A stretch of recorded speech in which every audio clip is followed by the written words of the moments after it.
Kajian Kitab.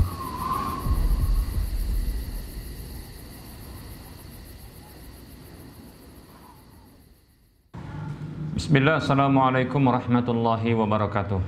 Innal hamdalillah nahmaduhu wa nasta'inuhu wa nastaghfiruh wa na'udzu billahi min syururi anfusina wa min sayyiati a'malina. May yahdihillahu fala mudhillalah wa may yudlilhu fala hadiyalah. Wa asyhadu an la ilaha illallah wahdahu la syarikalah wa asyhadu anna Muhammadan abduhu wa rasuluhu sallallahu alaihi wasallam. Qala Allah tabaraka wa ta'ala, ya ayyuhalladzina amanu taqullaha haqqa tuqatih wa la tamutunna illa wa antum muslimun. Ya ayyuhan nasu taqu rabbakumul ladzi khalaqakum min nafsin wahidah wa khalaqa minha zawjaha wa bassa minhuma rijalan katsiran wa nisaa wattaqullaha alladzi tasaaluna bihi wal arham innallaha kana 'alaikum raqiba. Ya ayyuhalladzina amanu taqullaha wa qulu qawlan sadida yuslih lakum a'malakum wa yaghfir lakum dhunubakum wa may yuti'illaha wa rasulahu faqad faza fawzan 'azima. Amma ba'd, fa inna asdaqal hadisi kitabullah wa khairal huda huda Rasulillah sallallahu alaihi wasallam wa syarrul umuri muhdatsatuha wa kullu muhdatsatin bid'ah wa kullu bid'atin dhalalah wa kullu dhalalatin finnar. Alhamdulillah, segala puji hanya untuk Allah. Salawat dan salam tak lupa kita ucapkan untuk Rasulullah sallallahu alaihi wasallam. Para pemirsa Rosyad TV dan para pendengar radio Medan Mengaji serta para pemirsa media sunnah yang turut serta menyiarkan kajian ini, kita lanjutkan bahasan hukum seputar penyelenggaraan jenazah, dan kita masih bahas tahapan dari penyelenggaraan jenazah tersebut, yaitu mensolati jenazah. Bahasan kita adalah mensolati. Pembahasan berikutnya adalah as-salatu ala qatili nafsihi, yaitu mensolati orang yang mati bunuh diri. Baik para hamba Allah rahimani wa rahmakumullah, para ulama mereka berbeda pendapat tentang mensolati jenazah orang yang mati bunuh diri. Setidaknya ada 3 pendapat di kalangan para ulama. Yang pertama adalah pendapat yang mengatakan tidak disolati sama sekali, ya, tidak disolati sama sekali. Nah, ini pendapatnya Umar bin Abdul Aziz, kemudian Auza'i, ya, Umar bin Abdul Aziz dan Auza'i. Dalil mereka adalah yaitu hadis yang dikeluarkan oleh Imam Muslim dari Jabir bin Samurah radhiyallahu anhu. Beliau mengatakan, utiyan Nabi sallallahu alaihi wasallam birajulin qatala nafsahu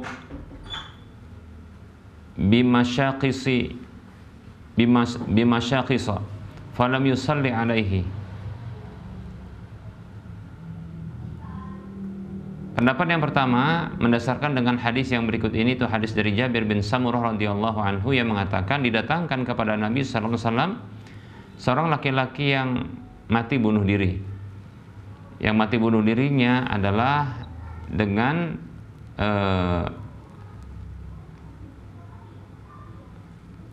anak panah, ya, dia bunuh diri dengan anak panah.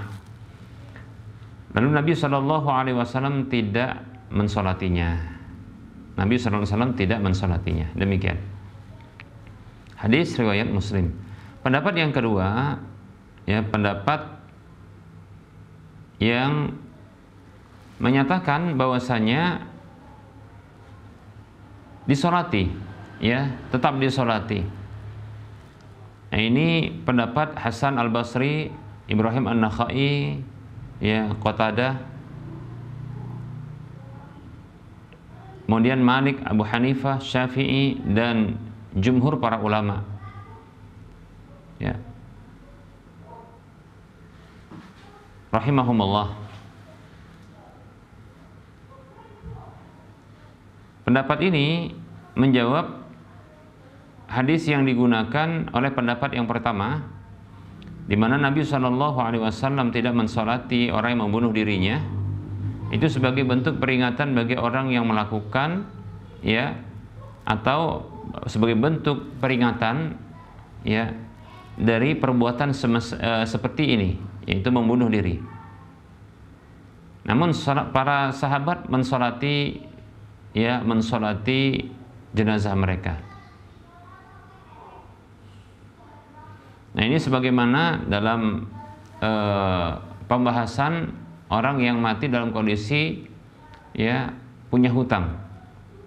Maka Nabi SAW tidak mensolatinya sebagai bentuk, ya, peringatan, ya, bagi kaum muslimin untuk tidak bermudah-mudah di dalam berhutang lalu, ya, mengabaikan hutang tersebut ketika meninggal dunia atau ketika mampu, demikian, ya.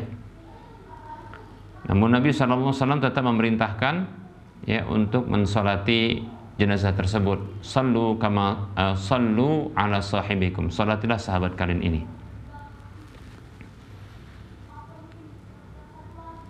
Al-Qadhi mengatakan, madhabul ulama'i kafatan as-salatu ala kulli muslimin wa mahdudin wa marjumin wa qatili nafsihi wa waladiz zina. Pendapat madhab para ulama seluruhnya adalah mensolati jenazah setiap muslim yang dikenakan, ya, hukuman had atau yang kena rajam. Begitu juga yang membunuh dirinya, ya, dan anak zina, demikian, ya. Kemudian pendapat yang ketiga adalah pendapat yang mengatakan, ya, orang-orang yang memiliki ketokohan di masyarakat seperti orang-orang yang soleh, ya, para tokoh agama. Nah, itu tidak mensolati jenazah orang yang membunuh diri seperti ini, ya. Ini diriwayatkan dari Imam Malik dan yang lainnya. Dan ini yang pendapat yang dicandongi oleh Syekhul Islam Ibnu Taimiyah rahimahullahu taala. Fayujuzu, dia mengatakan fayujuzu li'umumin nasi an yusallu alaihi. Boleh bagi manusia umumnya untuk mensolatinya. Wa amma a'immatud din alladzina yuqtada bihim fa idza taraku as-salata alaihi zajran li ghairihi iktidaan bin nabi sallallahu alaihi wasallam fa hadha haqqun wallahu a'lam. Adapun para tokoh-tokoh agama yang mereka dipanuti, maka mereka meninggalkan, ya, untuk mensolati jenazahnya sebagai bentuk peringatan bagi yang lainnya karena meniru Nabi SAW dalam hal ini, ya, maka ini yang benar, wallahu a'lam. Baik, ini yang insyaallah taala kuat. Jadi kaum muslimin ini tetap saja mensolatinya dan dimotivasi untuk mensolati. Namun orang-orang yang memiliki ketokohan, ya, para ustadz contohnya, para kiai, ya, para guru-guru agama, itu tidak mensolatkan orang seperti ini, ya. Supaya apa? Ya, supaya sebagai pelajaran, ya, bagi orang-orang yang melakukan tindakan seperti ini, agar mereka, ya, setidaknya orang-orang yang masih hidup ketika itu tidak bermudah-mudah ketika, ya, ada masalah sedikit, kemudian ada kesusahan, ya, kesulitan dalam kehidupan, ya, agar tidak, ya, membunuh diri mereka, demikian. Baik para hamba Allah rahimani wa rahimakumullah. Berikutnya pembahasan terkait dengan orang yang mati syahid dalam peperangan. Apakah dia, ya, orang yang meninggal dunia dalam peperangan seperti ini yang disebut dengan syahid, ya, ini disalatkan? Maka para ulama juga memiliki, ya, perbedaan pendapat dalam masalah ini, dan itu ada 3 perbedaan pendapatnya. Ada tiga pendapat. Pendapat yang pertama, tidak disolati. Ini pendapatnya Imam Malik, Imam Syafi'i, Imam Ishaq, dan salah satu riwayat dari Imam Ahmad.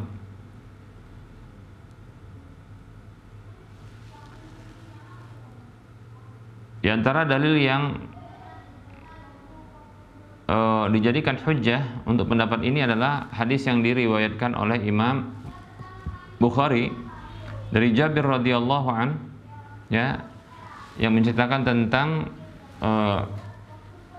para peserta perang Uhud yang wafat. Lalu disebutkan, ya, dalam hadis itu, wa amara bidafnihim fi dima'ihim wa lam yughassalu wa lam yusalli alaihim. Ya. Beliau sallallahu alaihi wasallam memerintahkan untuk menguburkan jenazah mereka di dalam jenazah mereka beserta dengan darah-darah mereka. Tidak dimandikan, dan beliau tidak, Nabi sallallahu alaihi wasallam tidak mensalati mereka. Demikian.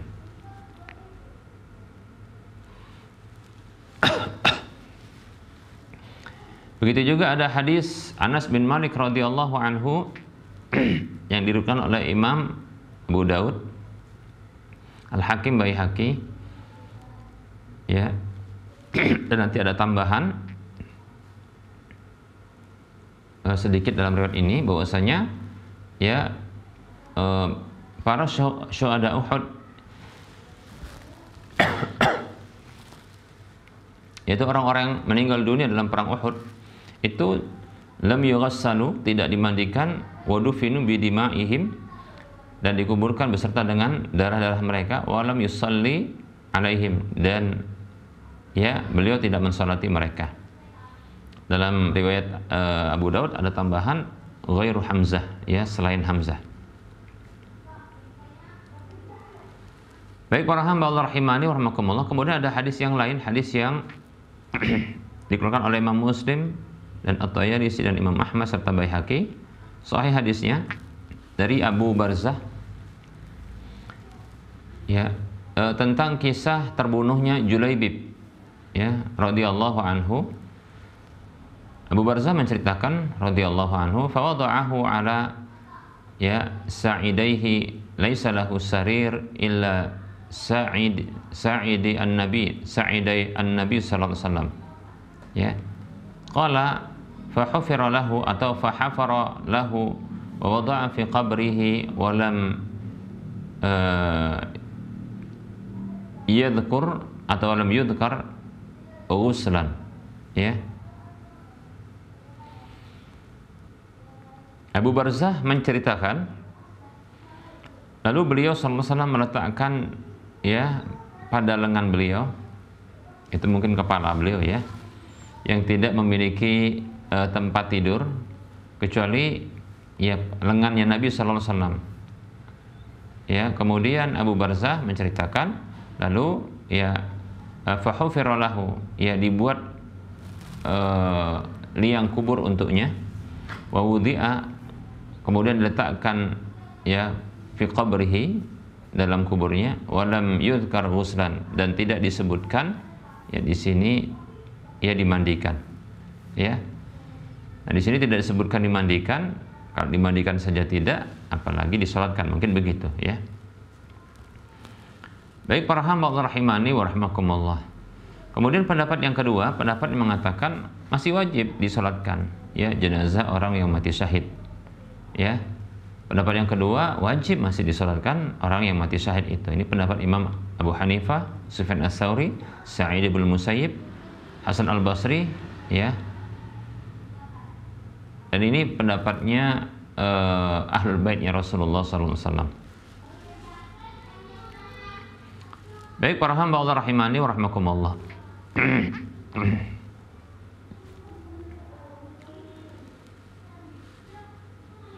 Apa dalilnya? Ya, di antara dalilnya adalah hadis yang dikeluarkan oleh Imam An-Nasa'i, Abdul Razak dalam musannafnya, dan Imam Al-Hakim serta Baihaqi,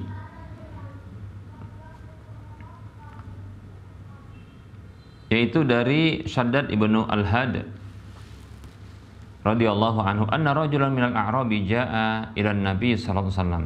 Bahwasanya ada seorang laki-laki dari Arab Badui yang datang kepada Nabi sallallahu alaihi wasallam, fa amana bihi, lalu dia beriman kepada Nabi, wattaba'ahu, ya, dan mengikuti Nabi sallallahu alaihi wasallam.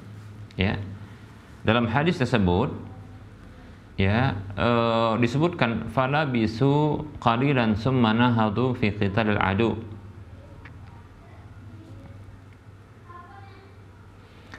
Kemudian tak berselang lama, ya, kemudian mereka bangkit, ya, kaum muslimin, ya, para sahabat itu bangkit untuk berperang menyerang musuh. Fa utiya bihi an-nabi sallallahu alaihi wasallam yuhmal qad asabahu sahmun haitsu asyara. Lalu didatangkanlah kepada Nabi sallallahu alaihi wasallam laki-laki tersebut yang baru masuk Islam, ya, dalam kondisi dia sudah terkena anak panah pada tempat yang diisyaratkan olehnya. Faqala Nabi sallallahu alaihi wasallam, maka Nabi sallallahu alaihi wasallam bersabda kepada para sahabat, huwa, apakah dia ini orang yang tadi, yang sebelumnya? Qalu na'am, iya, ini orangnya, ya. Qala sadaqallah, ya, sadaqallah fasadaqahu, ya. Dia jujur kepada Allah, maka Allah pun jujur kepadanya. Summa kafanahu an-nabiy sallallahu alaihi wasallam fi jubbatin nabiy sallallahu alaihi wasallam. Kemudian Nabi pun sallallahu alaihi wasallam mengkafani dia, ya, pada dengan jubah Nabi sallallahu alaihi wasallam. Summa qaddamahu, kemudian Nabi sallallahu alaihi wasallam mengedepankannya, ya, meletakkannya di depan. Fa shalla alaihi, ya. Fa kana fi ma dhahara, ya, min salatihi, ya, Allahumma hadha abduka kharaja muhajiran fi sabilika fa qutila syahidan ana syahidun ala dzalika. Kemudian Nabi sallallahu alaihi wasallam mensolatinya, dan di antara yang muncul dari lisan Nabi sallallahu alaihi wasallam untuk doanya adalah, ya Allah, orang ini adalah hambamu, dia keluar berhijrah di jalanmu lalu terbunuh syahid, maka aku adalah saksi untuk hal itu. Demikian. Baik para hamba Allah rahimani wa rahimakumullah. Begitu juga hadis dari Uqbah bin Amir radhiyallahu anhu, bahwasanya Nabi sallallahu alaihi wasallam itu mensolati, ya, jenazahnya para orang yang mati syahid dalam perang Uhud. Ya, setelah 8 tahun, ya,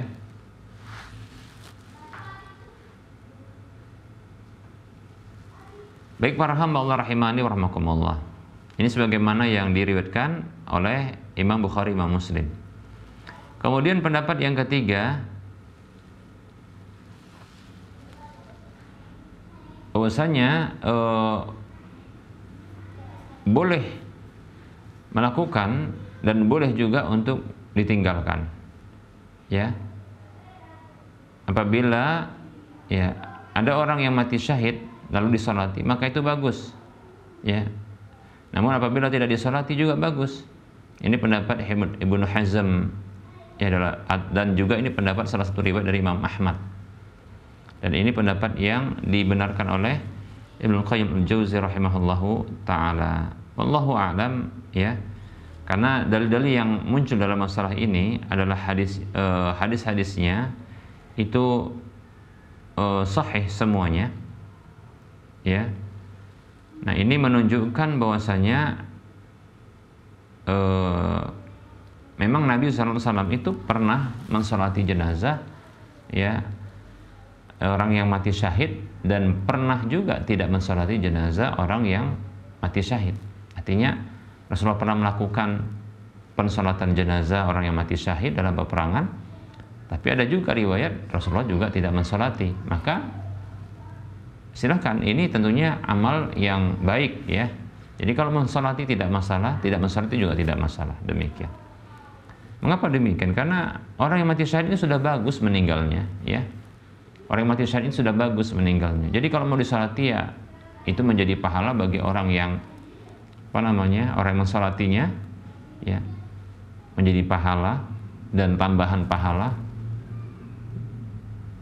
ya, bagi orang yang sudah banyak pahalanya karena mati syahid, kan begitu. Tidak mensolati pun orang tersebut yang meninggal dunia ini dalam kondisi mati syahid, nah itu sudah banyak pahalanya.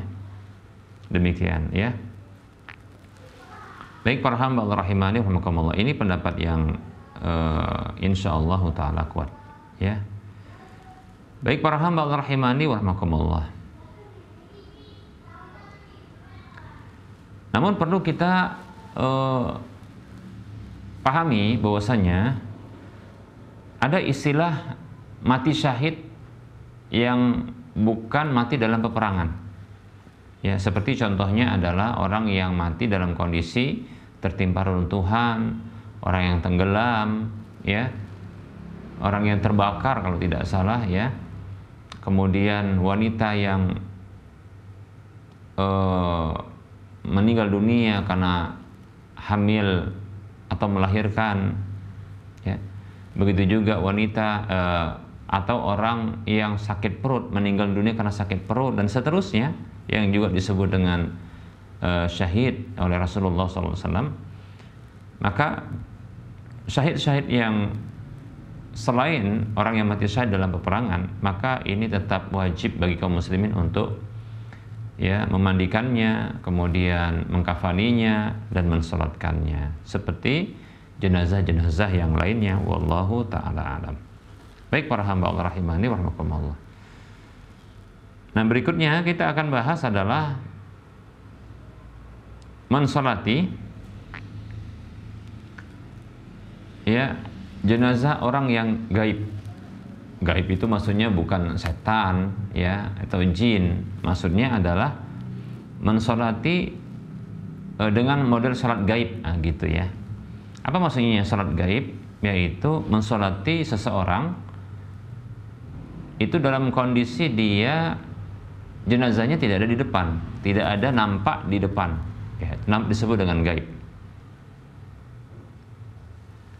Baik, para ulama ada berbeda pendapat dalam masalah ini menjadi 3 pendapat juga. Yang pertama, boleh mensolati dengan salat gaib jenazah yang tidak ada di depannya, demikian. Ini pendapat Imam Syafi'i, Imam Ahmad di salah satu riwayat beliau, ya.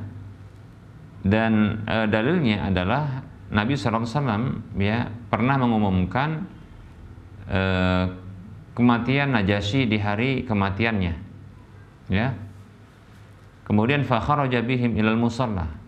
Kemudian Nabi SAW keluar bersama dengan kaum muslimin menuju tempat salat. Wa kabbaru arba'a takbiratin. Kemudian dan beliau bertakbir salat jenazah dengan, ya, 4 takbir, demikian.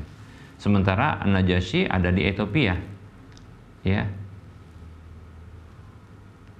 Rasulullah di Madinah, demikian. Ini hadisnya diriwayatkan oleh Imam, ya, Imam Muslim, demikian. Kemudian pendapat yang kedua, pendapat yang mengatakan bahwasanya tidak boleh mensolati, ya, secara gaib, salat gaib, ya, untuk jenazah yang tidak ada di hadapan, dengan alasan bahwasanya, ya, tindakan Nabi yang mensolati Najasyi itu adalah khusus, ya, khusus yang tidak berlaku umum. Ini pendapat Imam Malik dan Imam Abu Hanifah. Pendapat yang ketiga adalah dirinci, ya, dirinci bahwasanya boleh mensolati jenazah orang yang meninggal, orang yang sudah meninggal dunia tapi tidak ada di hadapan orang yang sholat tersebut, ya.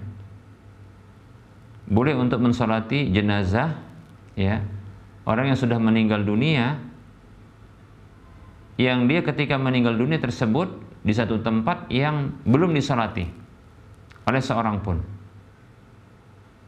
ya. Namun apabila sudah disolati, maka, ya, tidak perlu untuk disolati, ya. Kenapa? Karena sudah gugur kewajiban dari kalangan kaum muslimin. Nah, ini pendapat yang ditempuh oleh Syekhul Islam Ibnu Taimiyah rahimahullah taala, dan ini yang dipilih oleh Syekh Muhammad bin Shalih Al-Utsaimin rahimahullah taala. Ya. Baik, artinya begini, ya, hadis yang dikeluarkan oleh Imam Muslim tersebut ya terkait dengan tindakan Nabi yang mensolati, Nabi SAW yang mensolati jenazahnya Najasyi yang tidak ada di tempat, yang meninggal dunia di Habasyah atau di Ethiopia, ya, itu karena tak ada satupun orang yang mensolatinya, ya, maka Nabi SAW mengajak para sahabat untuk mensolati, ya, An-Najasyi yang sudah wafat dalam kondisi tak ada satupun yang mensolatinya. Kenapa? Karena An-Najasyi meninggal dunia dalam kondisi muslim sebagai raja, di mana seluruh, ya, orang-orang yang di Habasyah ketika itu tidak mensolatinya karena mereka Nasrani. Demikian. Jadi raja muslim yang tidak menampakkan keimanannya. Demikian.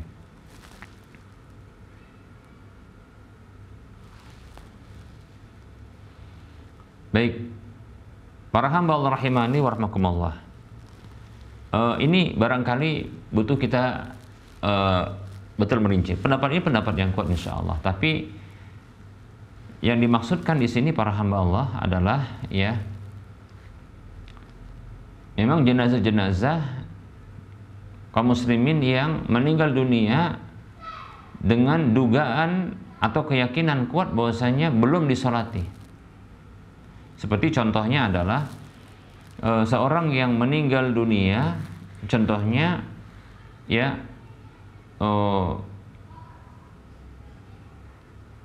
dimakan binatang buas yang belum nggak ketemu sama sekali jasadnya. Ya, kalau mau dimandikan, bagaimana bisa dimandikan? Fisiknya nggak ketemu, ya. Begitu juga kasus An-Najasyi. Najasyi itu, ya, ketika dikuburkan, ya, oleh orang-orang Nasrani, tentunya itu berdasarkan ritual keagamaan Nasrani, karena beliau diduga oleh orang-orang, ya, yang menjadi rakyatnya, termasuk adalah punggawanya, para menterinya, itu raja yang beragama Nasrani seperti mereka. Sehingga dari mana kita tahu bahwasanya beliau ini rahimahullah adalah dimandikan, terus dikafani, apalagi mau disalatkan, demikian, ya. Kalau dikuburkan jelas, ya. Baik para hamba Allah rahimani wa rahmakumullah. Nah, jadi contoh kasus seperti ini adalah yang artinya tindakan Nabi SAW yang mensolati Najasyi itu tidak khusus bagi Najasyi. Artinya bisa diambil sebuah pengkiasan bahwa orang-orang yang sama seperti An-Najasyi rahimahullahu ta'ala itu bisa untuk diberlakukan pensolatan dengan cara gaib, ya, itu salat gaib, yaitu orang yang meninggal dunia dalam kondisi tak ada satupun yang mensolatinya. Contoh ini, ya, contoh, ya, orang yang mati tidak tahu rimbanya, seperti contohnya orang yang diketahui adalah naik pesawat, kemudian pesawatnya jatuh, dan itu dipastikan jatuh pesawatnya, ya, dan orang tersebut dipastikan naik pesawat tersebut, ya, karena diantarkan kemudian udah naik ke atas begitu, kemudian pesawat tersebut jatuh, ya, dan dikabarkan tidak ada satupun yang selamat, bahkan tidak diketahui adanya jenazah-jenazah. Kenapa? Mungkin sudah hancur lebur, ya. Kalau jatuh di hutan itu sudah terbakar keseluruhannya, ya. Kalau jatuh dia ke air itu sudah pada sudah mungkin dimakani oleh hewan-hewan buas, ya, hewan air contohnya seperti mungkin paus dan seterusnya, ya, habis, sudah lumat, sehingga tak mungkin untuk bisa mengevakuasi fisiknya karena memang tak nampak lagi. Atau orang yang diterkam oleh binatang buas, ditelan bulat-bulat begitu dan tidak diketahui, ya, hewan buas tersebut berikutnya, demikian, dan seterusnya, hilang dia.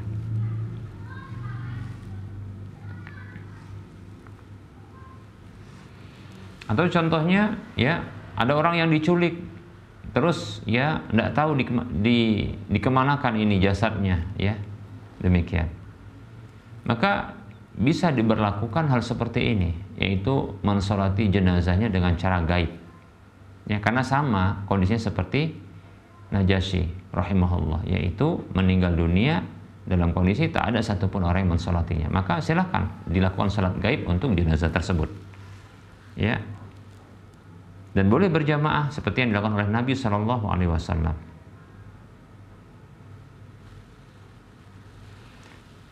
Artinya, ya pendapat ini menyatakan, ya kalaulah sebuah jenazah sudah disolati, contoh jenazah ini meninggal dunia di Jakarta, ya atau di satu tempat, dan sudah dikuburkan di tempat itu dalam kondisi sudah disolati, lalu tidak bisa hadir contohnya di tempat itu, maka tidak perlu untuk mensolatinya karena sudah dipastikan disolati. Demikian, ya. Kalau mau mensolatinya, maka lakukan dengan cara yang seperti dilakukan oleh Nabi Shallallahu Alaihi Wasallam, yaitu apa?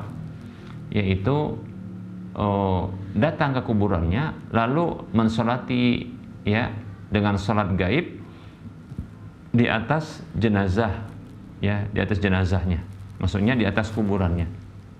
Nah seperti itu. Kok boleh seperti ini? Karena Nabi pernah melakukannya. Nanti barangkali kita akan jelaskan, ya. Tapi tidak mengapa kita sebutkan dulu bahwasanya dalam satu hadis, ya Rasulullah pernah ketika di masjid, Rasulullah merasakan kehilangan seseorang, yaitu orang yang biasa membersihkan masjid. Lalu Nabi bertanya kepada para sahabat, ya tentang keberadaan orang tersebut. Maka dikatakan sudah wafat. Rasulullah bertanya, afala adzantumuni, kenapa kalian tidak mengabarkannya kepadaku? Maka disebutkan alasannya. Lalu Nabi mengatakan, ya duluni ala qabrihi, tunjukkan kepadaku kuburannya. Maka Nabi SAW pun ditunjukkan kepada beliau kuburannya, lalu beliau sholat, ya jenazah di atas kuburan tersebut. Jadi boleh, tidak masalah. Yang penting, kenapa kok boleh? Apakah ini menjadi pembatal atau menjadi pemansuh begitu, ya, penghapus hukum larangan sholat di atas kuburan? Jawabannya tidak, ya. Yang artinya ini menjadi pengkhususan, yaitu pengkhususan sholat jenazah, maka itu dibolehkan. Kenapa boleh? Alasannya karena sholat jenazah tidak ada ruku dan sujudnya. Demikian, ya. Wallahu ta'ala alam. Baik, barangkali ini saja materi yang bisa kita sampaikan. Insyaallah ta'ala pada pertemuan yang akan datang kita akan bahas tentang mensolati jenazah orang kafir. Apa hukumnya? Insyaallah ta'ala kita akan bahas pada pertemuan yang akan datang, dan pembahasan-pembahasan menarik lainnya insyaallah ta'ala. Baik, kita buka sesi soal jawab, ya. Silakan admin untuk menaikkan pertanyaan.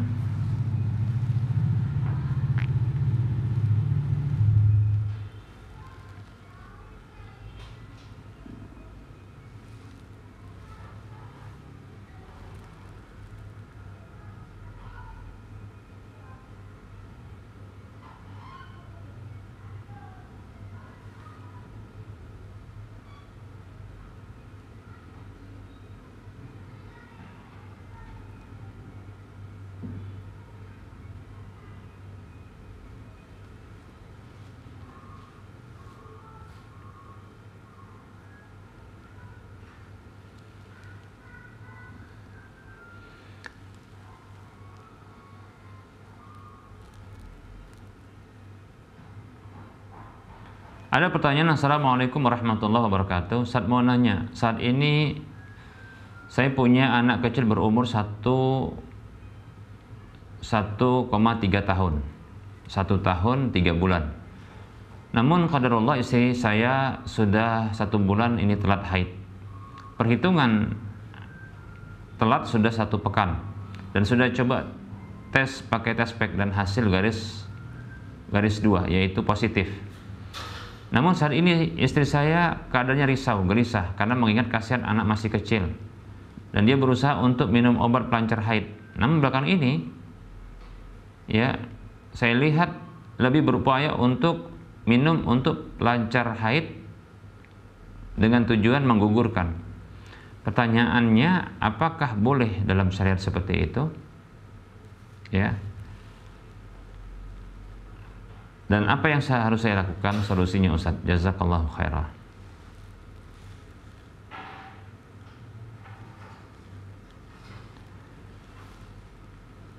Bismillah, waalaikumsalam warahmatullahi wabarakatuh. Menggugurkan jenazah, menggugurkan janin, ya, menggugurkan janin. Bila sudah ditiupkan roh, sepakat para ulama, maka ini diharamkan karena bentuk pembunuhan.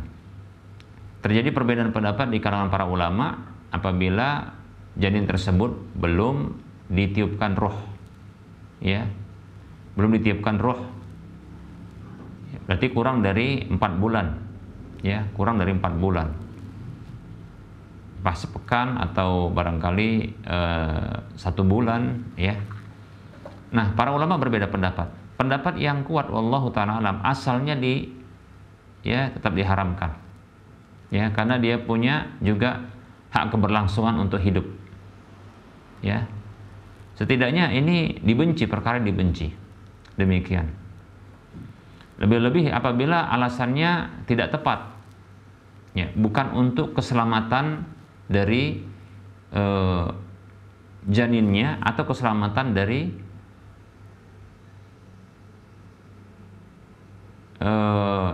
ibu yang mengandung, terkait dengan kesehatan, ya, atau terkait dengan kesehatan. Seperti contohnya diprediksi dengan kuat bahwasanya bayi ini akan cacat, contohnya cacat dengan cacat yang sudah dipastikan karena mungkin sudah melewati pengalaman-pengalaman yang luar biasa. Dokter ini lalu mengatakan bayi ini kalau lahir cacat, katanya demikian, dan ini belum ditiupkan roh, ya. Maka barangkali, ya, atau kalau lahir mungkin dalam kondisi akan mengeluarkan biaya perawatan yang luar biasa. Nah, gitu contohnya, ya. Maka ini kalau seperti ini harus berunding dengan para dokter ahli atau para medis yang ahli di bidang ini, dan tentunya muslim, tentunya, ya, yang terpercaya dia. Maka, ya, bisa bertumbuh dengan apa yang disampaikannya. Bila ini memang kalau bahasa kita ini kasihan sekali barangkali, dan ini akan memakan biaya yang besar, maka, ya, silahkan untuk, ya, menggugurkannya. Atau terkait dengan keselamatan jiwa dari ibu yang mengandungnya, ya, ibu yang hamil tersebut. Tapi kalau alasannya karena masalah kerepotan, punya anak, ya, baru 1,5 tahun, mungkin begitu, ya. Saya kira mungkin ini masalah kesabaran saja kalau saya lihat, ya, masalah kesabaran. Karena, ya, jujur saja saya katakan, ya, istri saya, ya, pernah juga mengalami hal yang seperti ini, bahkan mungkin sangat berdekatan, ya, sangat berdekatan, ya. Artinya anak-anak saya, yaitu lahir, yaitu kadang tepat 2,5 tahun. Artinya di usia bisa dikatakan adalah 1 tahun 3 atau 4 bulan atau 5 bulan, itu istri saya sudah hamil. Kemudian nanti lahir itu pas di usia anak yang saat itu, ya, yang ada itu, ya, yaitu kakak atau abang dari yang mau lahir ini, itu pas 2,5 tahun. Sampai-sampai ada satu anak, ya, satu anak itu, ya, itu tanggal dan bulan lahir itu sama, ya. Anak saya itu ada yang tanggal dengan lahirnya sama, karena begitu dia. Artinya sangat sebenarnya dekat. Ini mirip dengan kasus yang ditanyakan ini. Ya, ini sebenarnya masalah kesabaran. Masalah kesabaran, masalah penguatan. Nah, begitu. Nggak usah terlalu dipusingkan, ya. Maksudnya jangan mengkhawatirkan sesuatu yang belum terjadi, ya. Demikian. bahkan bersyukur. Kenapa demikian? Karena anak itu anugerah, ya. Dan perempuan yang subur itu perempuan yang dicari dalam Islam dan dimotivasi para lelaki untuk bisa menikahinya, menjadikannya istri. Apa kata Nabi SAW? Tazawwaju al-wadud al-walud. Nikahilah ya oleh kalian perempuan yang penyayang dan subur. Nah, seperti itu. Fa inni mukatsirun bikumul umam, karena sesungguhnya aku akan berbangga dengan jumlah banyaknya kalian. Demikian ya. Oleh karenanya saya kira ya itu masalah ya kesabaran dan ketabahan dan kekuatan iman seperti itu. Dan masalah mindset juga. Maka kita katakan ini anugerah. Anak ini anugerah. Ya. Kalau dia contohnya dalam kandungan itu sehat, biarkan dia hidup. Dia punya hak keberlangsungan hidup. Bisa jadi anak inilah yang nanti betul-betul menjadi aset. Maka jangan dihabisi. Jangan dibunuhi, begitu ya. Dari sekian anak kita, ya, bisa jadi yang kita perkirakan ini anak nanti kita jadi susah dibuatnya. Jangan berburuk sangka seperti itu. Nanti Allah akan perturutkan. Malah bisa jadi sebaliknya. Anak ini yang kelak betul-betul menjadi aset. Betul-betul anak yang soleh atau solehah. Dimana mungkin semua anak-anak, ya, ketika kita sudah usia renta, mereka disibukkan, ya, dengan keluarganya. Tapi anak inilah yang barangkali akan mengurus kita. Barangkali. Dan anak ini pula lah yang nanti kelak ketika kita barangkali sudah tiada, dia pula yang apa? Yang akan ya mengirimkan banyak pahala.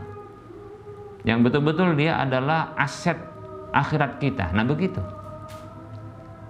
Berbaik sangka kepada Allah, ya. Kalaulah bukan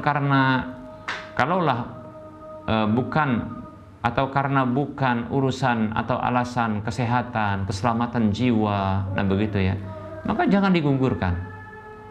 Demikian ya, jangan digugurkan. Nah, seperti itu. Biarkan dia lahir. Ya, tentunya ini butuhnya untuk berkonsultasi dengan medis, ya, para medis yang ahli dalam masalah ini, ya. Nah, seperti itu ya. Para dokter yang ahli dalam masalah ini disilakan, ya. Apakah anak ini sehat? Sebenarnya masalah mindset, ya. Anak ini adalah aset, anak ini adalah ya anugerah dari Allah. Pasti ya membawa kebaikan. Masalah kerepotan-kerepotan itu adalah pahala bagi kita. Kenapa? Tidak ada satu pahala pun yang tidak repot di sana. Tidak ada satu pahala pun kebaikan yang di sana kita tidak repot. Karena kebaikan ini untuk menghadirkan kebaikan itu butuh kerepotan. Demikian ya. Maka bersabar, tabah, dan supaya senang, maksudnya munculkan rasa senang, mindset kita bahwasanya oh ini anugerah. Oh ini yang kita tunggu-tunggu. Ya. Alhamdulillah, ini karunia dari Allah, begitu. Wallahu taala a'lam. Baik, para hamba Allah rahimani wa rahimakumullah, barangkali ini yang bisa kita sampaikan karena sudah masuk waktu salat zuhur untuk Medan dan sekitarnya. Mohon maaf atas segala kekurangan. Kita ketemu lagi dalam kesempatan. Sebelum kita mengakhiri perjumpaan, seperti biasa kita motivasi untuk berdonasi membangun Masjid Al-Muwahhidin yang saat ini sedang dalam proses pembangunan. Begitu juga sedang digunakan untuk salat 5 waktu dan juga untuk kajian-kajian ilmiah. Ya, silakan bagi siapapun yang ingin mendapatkan pahala sebuah rumah di surga, kemudian minimal pahalanya 700 kali lipatnya dan terus mengalir pahalanya. Silakan transfer ke nomor rekening Bank Syariah Indonesia, Bank Syariah Indonesia BSI dengan nomor 5544332278 atas nama Yayasan Cahaya Tauhid Medan. Semoga bermanfaat dan semoga termotivasi. Wassalamualaikum warahmatullahi wa ala alihi wa ashabihi ajmain walhamdulillahirabbil alamin. Subhanakallahumma wa bihamdika asyhadu an la ilaha illa anta astaghfiruka wa atubu ilaika walhamdulillahirabbil alamin. Assalamualaikum warahmatullahi wabarakatuh.